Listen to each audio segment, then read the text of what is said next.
Muy buenos días o tardes, dependiendo de la hora en que lo vea, estimada profesora y estimados oyentes. Yo soy Víctor Alfaro y el tema que me tocó presentar en el ramo de Derechos Indígenas en Chile es el Derecho Constitucional Indígena, casos de derecho propio en Chile. Es un tema muy amplio y con mucha información, pero traté de acotarme a lo más importante. Comencemos con qué definirlo, qué es el derecho constitucional indígena. Cuando hablamos del derecho constitucional indígena, hablamos principalmente de los usos y costumbres jurídicas que el pueblo indígena utiliza en su desarrollo social.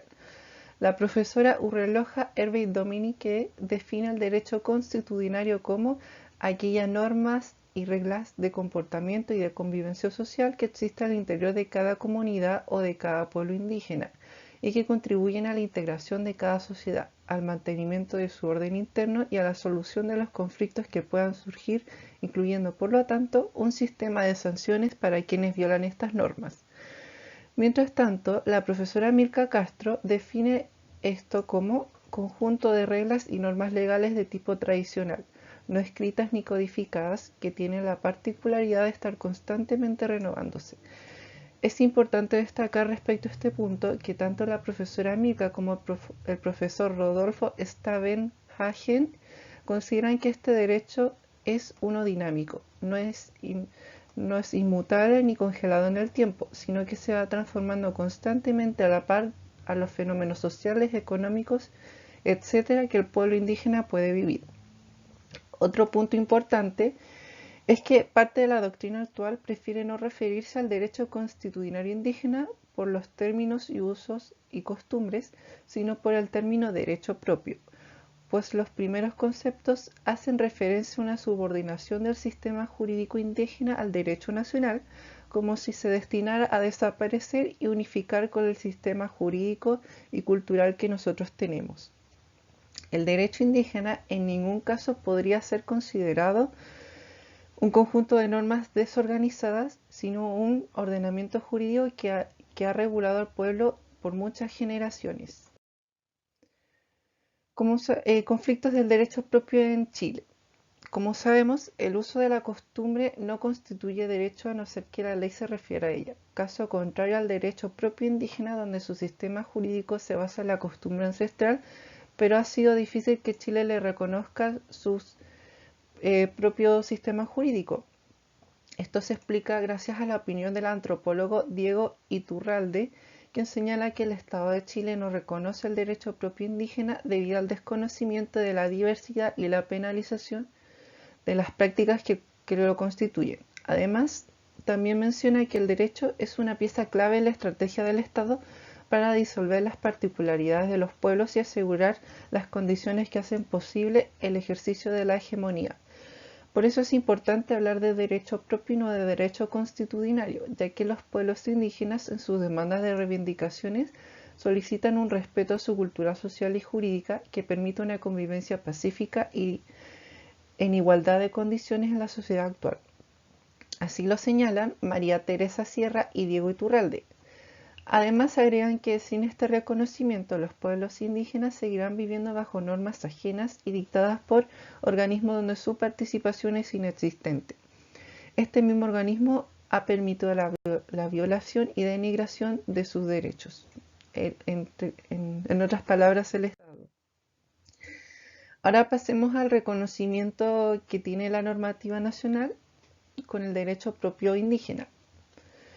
Como el uso y la costumbre está condicionado a que la ley se remita a ella, podríamos concluir que el pueblo indígena ha ejercido su propio derecho fuera de la legalidad que contempla el Estado chileno. A pesar de no tener un reconocimiento constitucional actual en este pueblo, tenemos pequeños atisbos sobre este reconocimiento de forma legal.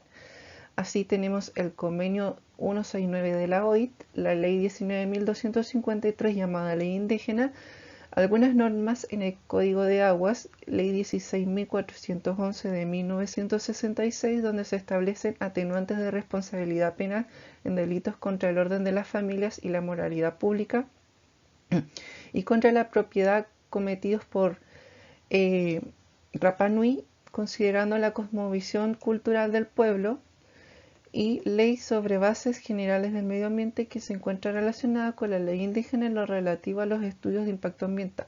Específicamente el artículo 11, letra C, permitiéndole a las comunidades hacer observaciones respecto al estudio de impacto ambiental, a pesar de que su opinión no sea vinculante para la decisión final.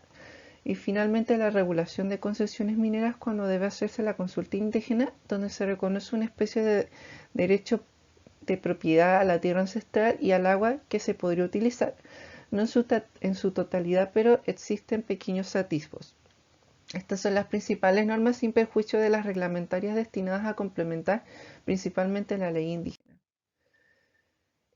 Disposiciones importantes dentro del ordenamiento interno que reconocen el derecho propio dentro de la ley indígena, que es el principal marco normativo respecto a esta materia y referente a la que entenderemos como derecho propio indígena.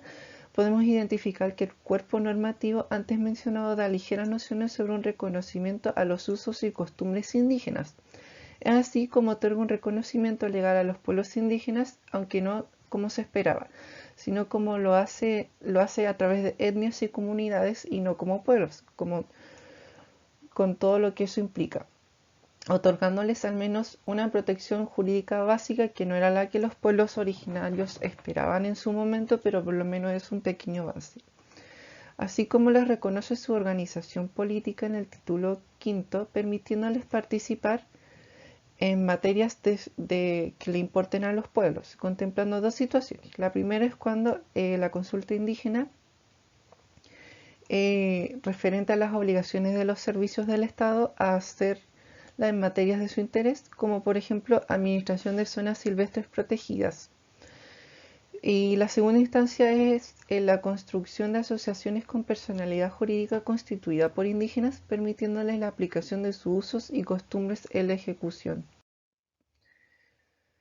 También la ley indígena reconoce, aunque de forma limitada, la organización judicial de los pueblos indígenas en sus títulos séptimo, artículo 54, pues contiene una norma sobre procedimientos judiciales en donde participen dos indígenas de la misma etnia. Se referirá a su costumbre como si fuera derecho, siempre que no sea incompatible con la Constitución. Esta regla sirve en el caso del derecho penal para aplicar un atenuante o eximiente de responsabilidad penal. También se le otorga libertad probatoria en caso de que la costumbre deba ser acreditada. Sin embargo, si se opta por un informe pericial, debe ser emitido por la CONADI. Así quizás el caso más importante de reconocimiento del derecho propio indígena es el derecho a la propiedad, principalmente de la tierra y del agua. En el artículo 12 se reconoce la propiedad ancestral de los territorios a los pueblos indígenas en virtud de su historia y ocupación, pero con la limitación de ser inscrito. La inscripción otorga reglas y garantías a las tierras originarias, como la prohibición de ser enajenadas, embargadas, adquiridas por prescripción o grabadas si no es por un individuo proveniente de la misma etnia. Así también encontramos disposiciones referentes a las aguas, muy importantes para los pueblos originarios del norte de Chile, en el artículo 64 de la ley indígena, donde se reconoce una especial protección a las aguas del pueblo aymara y atacameño, extensibles a los demás pueblos de la zona norte, permitiéndoles así la propia regularización de estos pueblos referentes a la distribución del agua, prohibiendo a su vez la nueva inscripción de aprovechamientos de aguas en favor de terceros. Esta norma en el fondo reconoce que el derecho de propiedad del agua por su uso ancestral y por la presencia de la misma tierra ancestral del pueblo. El problema se puede dar en que no regularicen su derecho como se establece en la norma. Algo muy importante que quise traer en esta presentación fue una forma de cómo los pueblos indígenas regularizan el derecho a agua en su propia comunidad. Para eso la profesora Milka ha identificado distintos elementos de la regularización del derecho propio en aguas. Encontramos un marco normativo general, control social y usuarios, autoridades y dimensión mágico-religiosa como principal ordenador interrelacionado con cada uno de los niveles señalados, cada uno con sus distintas subdivisiones. Menciona que es tanta la organización de estos pueblos referentes al elemento idílico, que es parte de su cultura, manifestándose en las reuniones anuales que tienen sobre cómo van a sembrar, cómo se van a distribuir las aguas, etc. teniendo en consideración que existen productos que requieren más aguas que otros. Y también quise traer en esta presentación algunos problemas prácticos que tiene el reconocimiento al derecho propio en la normativa nacional, y es que el reconocimiento particularmente el de la propiedad está limitado, pues en la realidad los pueblos indígenas pueden ser movidos de sus tierras ancestrales por causas de utilidad pública y si no lo son, obligados a moverse, por ejemplo, por falta de elemento hídrico, utilizando estos terrenos para otros fines como proyectos mineros. Esto se permite por el modelo económico jurídico de nuestro Estado, otorgándole derechos de aprovechamiento a personas que no son parte del pueblo indígena. Y en este apartado mencionaré dos casos que ocurrieron en Toconce sobre cómo nuestros tribunales de justicia han reconocido el derecho propio indígena. El caso Toconce, recurso 2840 del 2008, es un hito sobre cómo la justicia ha reconocido el derecho ancestral sobre el agua de los pueblos originarios. En este caso participaron las comunidades aymaras de Chusmitsa y Usmaga contra la empresa de aguas de embotelladoras de agua mineral Chusmitsa por inscribir títulos de aprovechamiento de aguas a favor suyo, desconociendo así el derecho ancestral sobre los pueblos aymaras. En primera instancia se falló en favor de las comunidades indígenas, sentencia que fue recurrida, pero la Corte de Apelaciones confirmó la sentencia. La empresa recurre ante la Corte Suprema y ésta lo rechaza, fallando a favor del pueblo aymara, argumentando entre todo en su considerando cuarto que la ausencia de tener títulos inscritos no significa que no tengan derechos sobre las aguas, solo es falta de formalización. Lo podemos ver en la diapositiva, considerando que acabo de decir. Este fallo ocurrió en el transcurso del proceso de regularización del derecho de aguas inscrito por la comunidad por 100 litros por segundo y siendo publicada el 5 de noviembre de 1995. La empresa recurrió ante el Tribunal de Primera Instancia, quien reconoció los derechos sobre las aguas de las comunidades, pero solo de 30 litros por segundo. Ambas partes recurrieron en 2002 y la Corte de Apelaciones confirmó la sentencia de primera instancia, pero considerando que eran 100 litros por segundo y no 30 como el Tribunal de Primera Instancia. Luego, en 2003, el 12 de agosto, la empresa interpuso el recurso de casación en la forma ocurriendo lo antes descrito. Y un segundo caso, como había mencionado también en Toconce, es el de Codelco División Chuquicamata con Dirección General de Aguas.